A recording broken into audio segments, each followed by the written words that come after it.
We shall see. I wouldn't be opposed to like 15-15 openers or stuff like that. Just really safe play. But we're settling in and spawning in the bottom right-hand corner of Site Delta. We have our Polish Zerg player, the Red Zerg, representing Team Liquid. Hello. Never mind. Going for a 13-12. I was not expecting this out of our European, out of our Polish Zerg player. It is Elazer. Bappy. 13-12. Let's go. Spawning across the map in the top left-hand corner. We have his opponent. We have the Korean Zerg player, the Blue Zerg, representing Team Falcons. Not Talon Esports. It is Rogue. Let's go. Okay. So with the 13-12, we're rushing into gas. We're rushing into Ling Speed. We're rushing into a Baneling Nest. It's going to be a very, very committed, basically all-in here from Elazer. And Rogue is going for a hatch gas pool. It's all on Rogue to scout, to react, to defend. It's all about his early game control and all about his early game micro here from Rogue. We'll see if he can pull this off. Now, earlier today, Rogue did defend against Solar's 12 pool. It was a 12 pool spine rush out of Solar, but that's a very different dynamic to a 13-12. Link speed is on the way. We're still in gas, so we are going for the Baneling Nest as well. Should soon be throwing down the Baneling Nest. Ideally, these Lings avoid the Overlord Scouts. You can see the pathing. You can see the rally here. Lings are going to be going the long way around, and they will barely avoid that Overlord. So Rogue is in the dark. Baneling Nest is on the way. We pull out of gas. And so far, Rogue hasn't seen much. He saw the first Overlord. He does miss the second Overlord, which is being thrown down here towards the left-hand side. So far, still no scouting. And soon we're going to realize there's no hatchery. That's going to be the moment here for Rogue, is the realization that there is no hatchery, that it is a 13-12.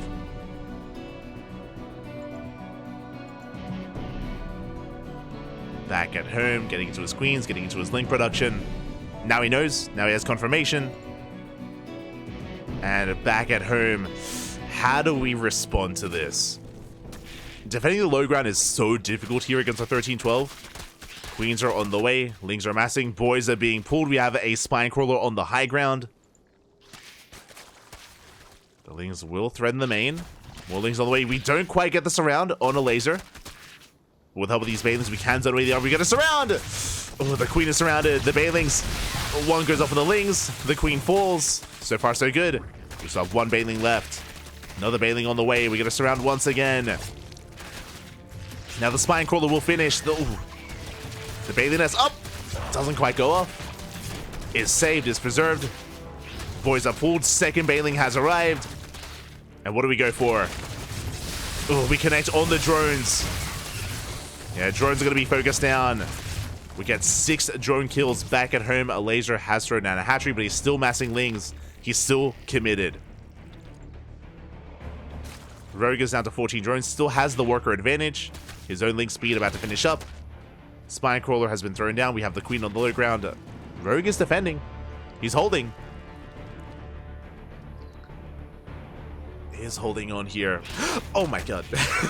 That was so close. Rogue, calm down. Calm down, Papi. As Rogue does bust past the army, forcing it back home. Oh, can he get the Baneling? He can. Nice snipe on the Baneling. And back at home, Elazer's droning. Elazer's droning up. Rogue is droning up. We are getting into a longer game. Whew. And we need to take a moment here to take a breath, to catch up on what kind of tech we're working with here and where we are. Both players have Link speed. Both players have their second bases. Elazer has a slight drone lead, but that's soon going to go the way of Rogue with those 4 drones on the way. So a pretty similar game state. Rogue diving on top of the Baneling Nest. Ooh, does shut down the Baneling, just barely. Queens are in position. With all the Queens we can defend. Lings, they bust into the main base. We can focus on some more drones. Oh, we don't quite get it. We're so close. The drone. We don't quite get it in the end. We get barely not a worker in the main. A very clutch defense here out of Elazer. The one drone finally goes down. Whew. And Rogue, he's rushing into a lair. Okay. Okay, Papi. You got my attention. We're going into 2-base lair. We're not expanding. We're not taking a 3rd base. We're walling up. Evo Chamber, Roach Warren. Now, this could be a couple of different things. This could be 2-base Muta if we take extra gases. This could just be 2-base Roach for 2-base Roach all-in with fast Roach speed. I am curious with how many gases we take and how we wall up. Handful of links on the way. Elazer, instead of walling up, instead of taking up, we're going for a third, so Elazer will have the better economy. So we have a different dynamic going on. We have Rogue staying on 2 bases, we have Elazer expanding. Third base is under fire. If we can force a cancel, that's going to be huge. Oh, we can. We can and we will. We cancel the third base. Big pickoff. That economic advantage that the Elazer should be getting is not quite there. Overlord can be shut down. Does supply both Rogue.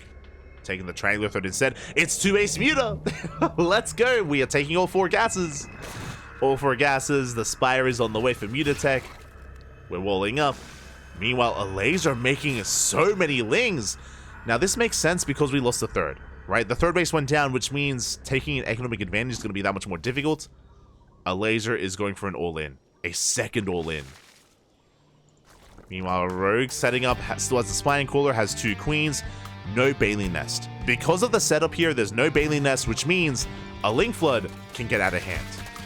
There's no defensive Bailings for Rogue. Lings have been spotted. We need Roaches. We need Roaches as quickly as possible. We cannot bank up resources for the Mutas. That'll kill us. We need Roaches. There we go. 4 Roaches on the way. Second wall off as well. The Queen is stuck outside the wall, but I mean we got to do what we got to do, Pappy. Queen is going to be going down. No transfuse. And the Bailings, they can go for the Evo Chamber. They can and they will. They knock down the wall. We bust into the natural. Roaches come out just in time. They focus down the Bailings, but there's so many more. Oh, we do connect with the hatchery. I don't think that was intentional. But the Lings, they flood in. They knock down the Roaches. They knock down the Spine Crawler. Yeah, Spine Crawler falls. And now we're getting to the mineral line. You know, the Spine... Oh, we're going for the hatchery. Oh my god, we're going for the lair. The lair goes down. Big pickoff. We have the Spire. We can still make Mutas. But we don't really have the economy. We have a handful of slow Roaches. And these buildings, they're about to bleed out. As the creep proceeds, these Evo Chambers, they're falling one after the other. The Roach Warren is under threat as well. 11 drones go down. We have 3 Mutas on the way, and back at home, Elazer has a third, and he can drone up. Elazer can drone up. Once these buildings bleed out, so, I mean, we can just run past the Roaches.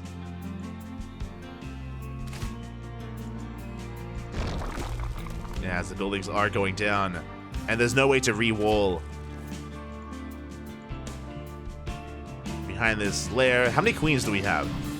We have 3 queens. Not ideal, but there's barely any Mutas. Like, there's 4 Mutas, soon to be 6. That's enough for map control. So the Overlords, they're being sent back. Overlord should turn around. Spores are on the way. I think this Roach Warren may bleed out before the hatchery finishes. It's going to be close. I think so. I think the Roach Warren dies. So even though these Mutas have map control, we could still Link Flood again. It's possible. Speaking of, yeah, we can just move out with the Lings. Mutas, they deny a Spore. Good SimCity so far. Like, we do wall off with these Roaches. Yeah, we deny the surround. If this army gets surrounded, I mean, it's over. So Rogue has to be very careful with these Roaches. More Mutas on the way. Catching a couple of transferring drones. Good pickoffs. 2 drones go down. More Spores on the way. Speaking of, another Spore is denied. Oh, no creep connecting the bases. So the Queens, they take a little bit longer to rotate over. They pick off a Muta. Roaches, they pick off a couple of Freelings. Not bad. God, again, it's still so close. Oh, the creep! Oh, we save it. I think we barely save the Roach Warren. Just barely. I mean, we're not making Roaches anyway, but, you know, it's nice. We save it. Ah. And there we go. Now it's regenerating HP. It went down to 73, I think. Around 73, 74 HP. Was close.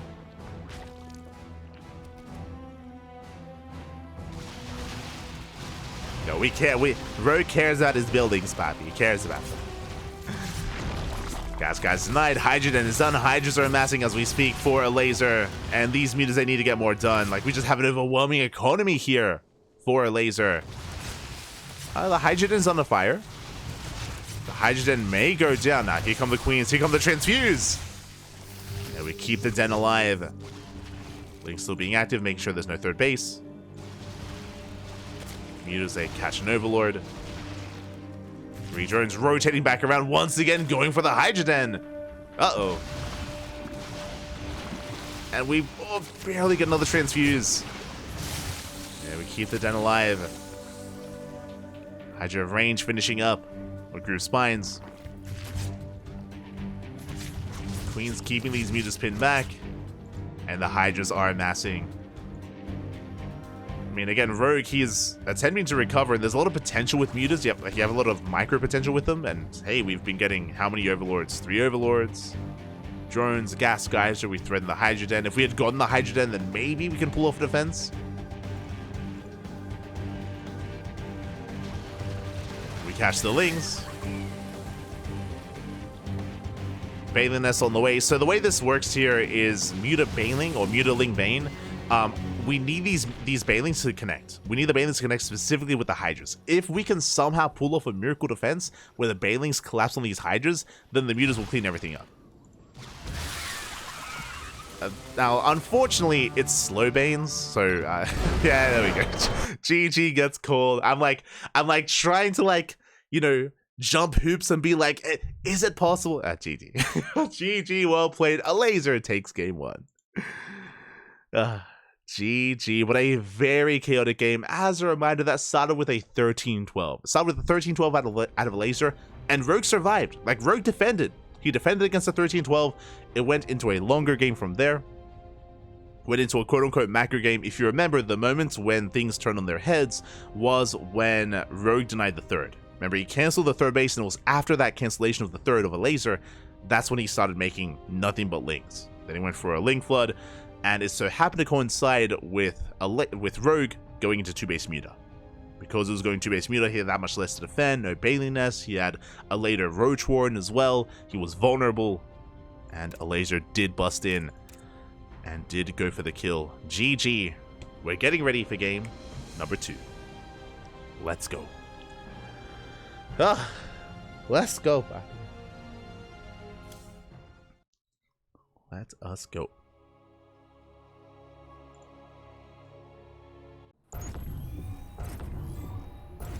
So we are going to be settling in. And spawning in the bottom right-hand corner of Oceanborn, we have our South Korean Zerg player, the Blue Zerg, representing Team Falcons. Not Talon Esports. It is Rogue. Down in this series, looking to bounce back, and spawning in the top left-hand corner, we have the Red Zerg player representing Team Liquid, leading the series 1-0. This time, not going for a 13-12. This time he's droning and making an Overlord. It is Elazer. Whew. Okay. Let's settle in. This time we're calming down. We're expanding. He's crazy. Hatch gas pool. Standard opener.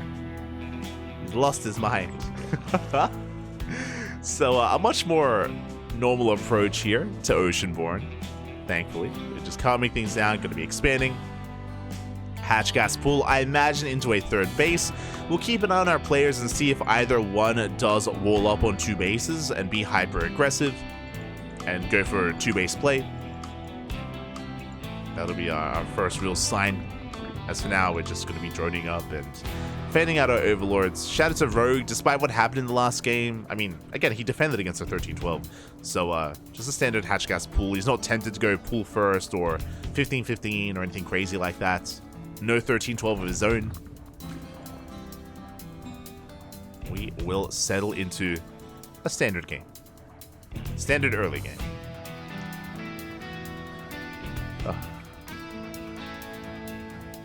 I feel like Elazer's always had a solid understanding of ZvZ in the past. I haven't really seen him play at all recently, though. We've been mainly, I guess it's also because of the region, because of the Polish region, but we've been casting a lot of Polish tournaments, a lot of Polish weeklies and Polish lands, so we mainly see Elazer in a ZvP setting. We don't get to see him too much against Zerg players. So likewise, I'm also excited. Elazer, he's known for like greed basically against Terran and a lot of greed against Protoss as well. But I agree. Wasn't there a tournament where Elazer beat Cyril? But this was like a couple of years ago. Am I crazy?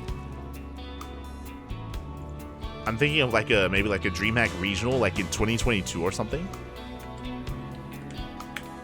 Maybe 2021. I remember Elazer, he got a really good result in ZvZ. I can't remember if it was against Cyril or Raynor. Let's double check.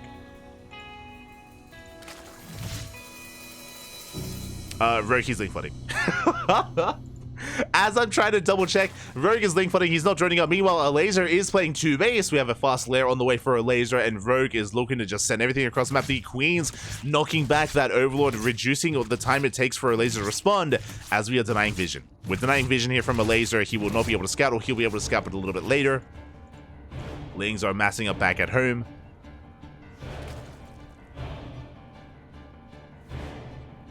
Lings are massing up. And we're soon to hit a timing with Ling speed. It's all or nothing here for Rogue. It's his turn to be the aggressor. Again, Elazer doesn't see much. He does have a wall up, but that's because he's playing 2 base. He's got his wall, he's got his queens. Roach Warren's still on the way. He still doesn't know. Now he knows. Now he sees. The roles have been reversed. He's going 2 base muta. Okay, let's go. Spire has been thrown down. We are setting up for 2 base muta, but here we go. The Lings, they have arrived. They're knocking down the queen. But this time there's no Bailings. Yeah, no Bailings out of Rogue. Does take down the first queen. Roaches are amassing. We have a secondary wall behind this. And soon to be another wall as well. Roach Warren is going to go down. We do make 4 roaches.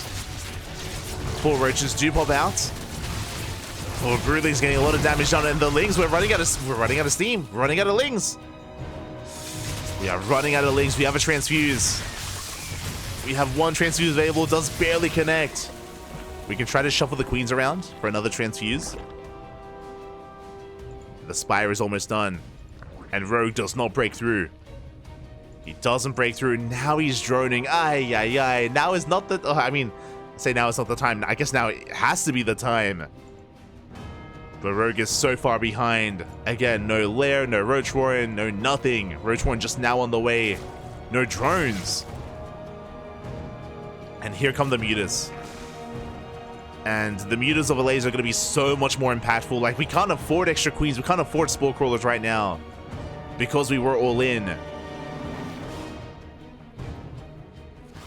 So Elazer has the economic lead. We're going to be investing into 7 mutas. I'm curious if we double down on mass muta, or if we just go muta first, just to shut down overlords, and then go into roaches. We can go for either or. Mutas are revealed. They shut down the overlords. Meanwhile, Rogue hiding his Lings on the right-hand side. So this Evo chamber has been knocked down. It looks like Elazer plans on expanding. Rogue is aware of that, so his goal here would be to at least deny the expansion. So Rogue can at least maintain a base lead. As mutas are moving out.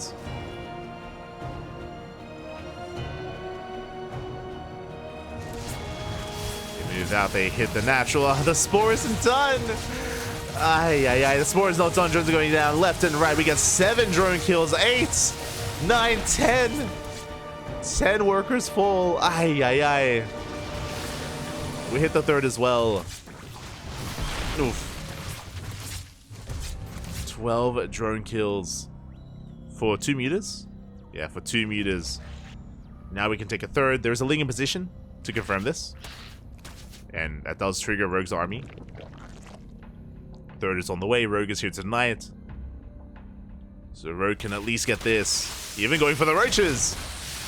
Let's go for the surround. He wants to get both. Can we?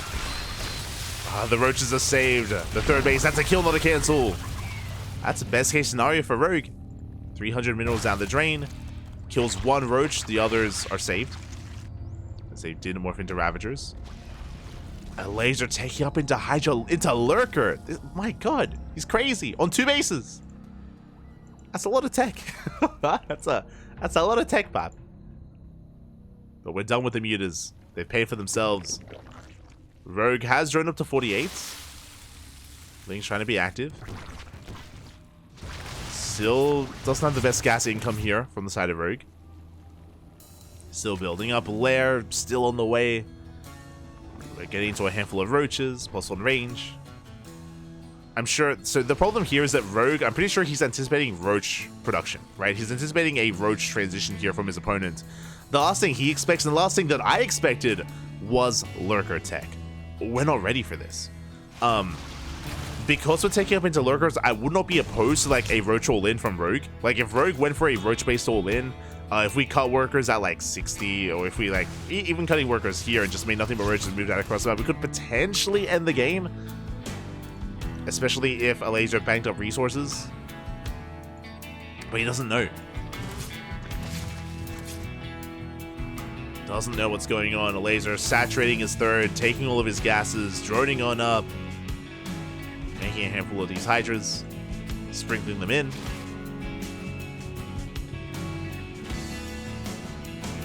And when it comes to Rogue's move out, I mean, we do have to wait for Roach speed. That's the other big thing. Because of the late Lair, late Roach speed, without Roach speed, we can't really move out. Hydras are spotted. Hydras are confirmed. Doesn't bode well for Rogue. The hive cluster is under attack. Mutas hit the gas geysers. Overseer gets shut down. We did not confirm the Lurker Den. But seeing Hydras already is a tell. But again, what can Rogue do? Like he's just stuck at home for a little bit longer. 7 Lurkers on the way. No hive tech, so these Lurkers are going to be a little bit slower. They're going to have less range, but they're still ideal. The Lair tech Lunkers, Bappy. Like they're still a big power spike in ZvZ. Lurkers, I think they may have just been scouted. Yeah, we do confirm. Lurkers are spotted, and Elazer is just pushing across the map. Very strong timing here for Elazer. With 7 Lurkers. Now we have a couple of Ravagers we can bile. We can also avoid the biles. Quick on burrow there out of Elazer.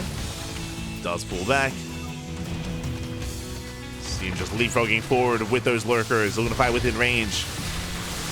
The concave in favor of Rogue. Elazer, did we overextend? Yeah, we collapsed on the army. Very nice concave here out of Rogue. And we're going to be able to shut this down. We're going to be able to clean up every single Lurker. I say that. Oh, this is still a brutal trade. The army bunched up. Yeah, the Roach army bunched up. GG gets called. Elazer breaks through. Even Lair Tech Lunkers. They are enough. And Elazer will take the series 2-0. GG. Whew. GG. Well played. Congratulations here to Elazer as he does claim the series. Again, Rogue, he didn't have a bad defense early on there for that final fight, but he was bunching up towards the end, and those spine shots got so much extra damage as a result, so much splash damage on Rogue's army. His army melted in a matter of seconds. And with that, GG. Congratulations. Congratulations to Elazer as he makes it out of the bracket in first place. Did make it out in first place. Rogue got knocked down to the lower brackets. We casted that series live at the time. Again, we're going over the replays of DreamHack Dallas. This is the open stage.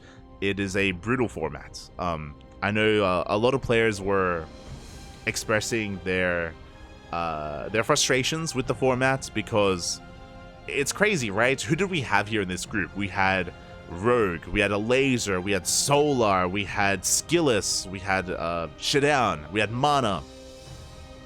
And because of the open stage, they all flew over. They all paid for their own flights, they paid for their own accommodation to make it to this event, and this is the open stage. You don't get any money in the open stage, and so many of these players, they all got knocked out.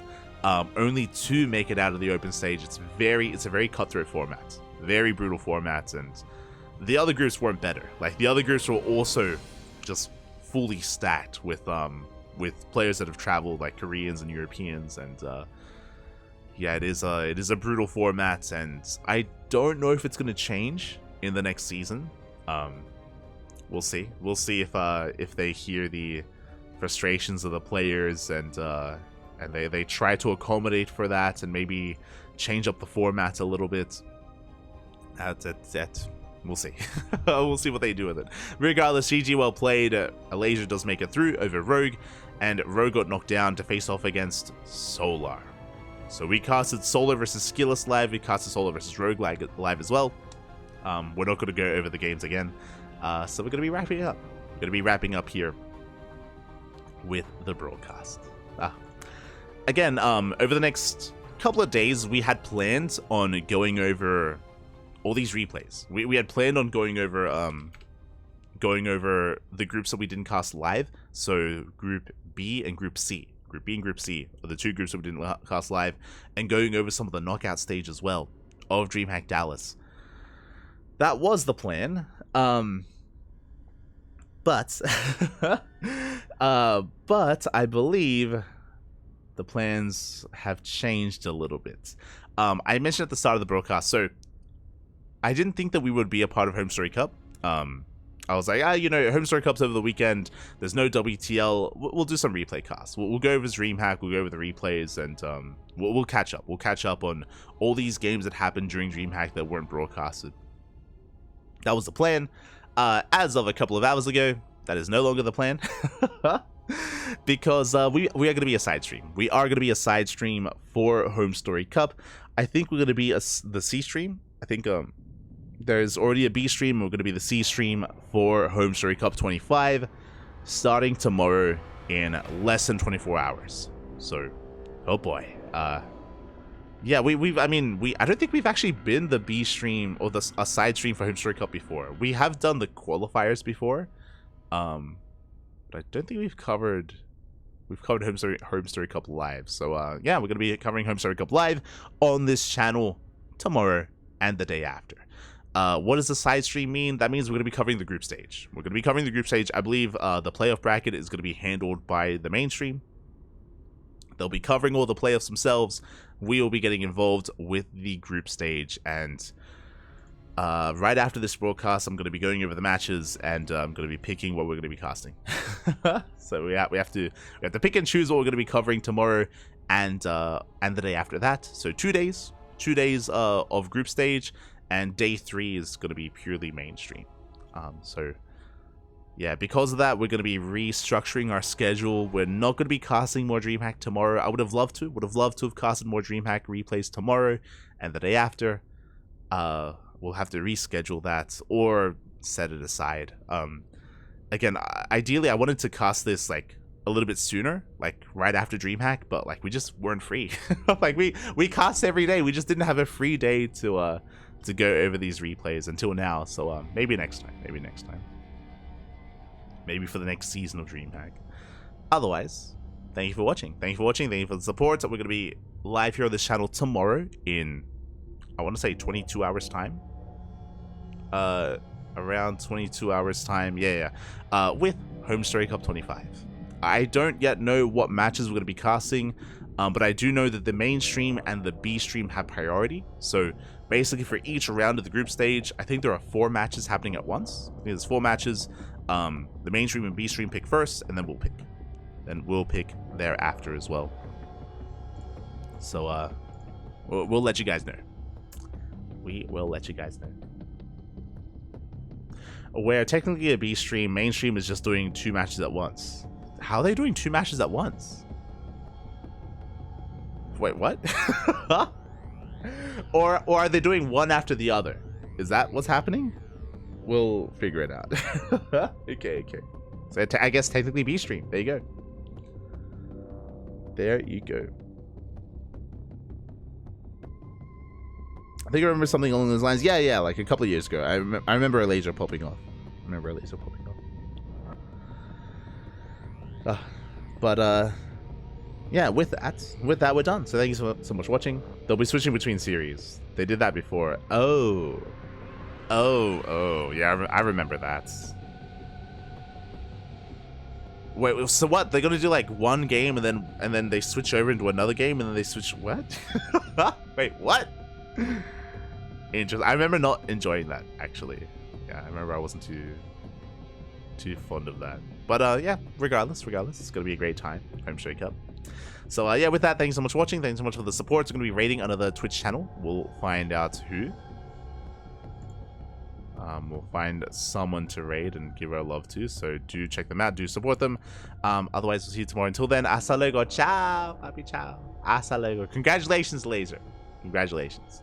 You popped off tonight. Popped off.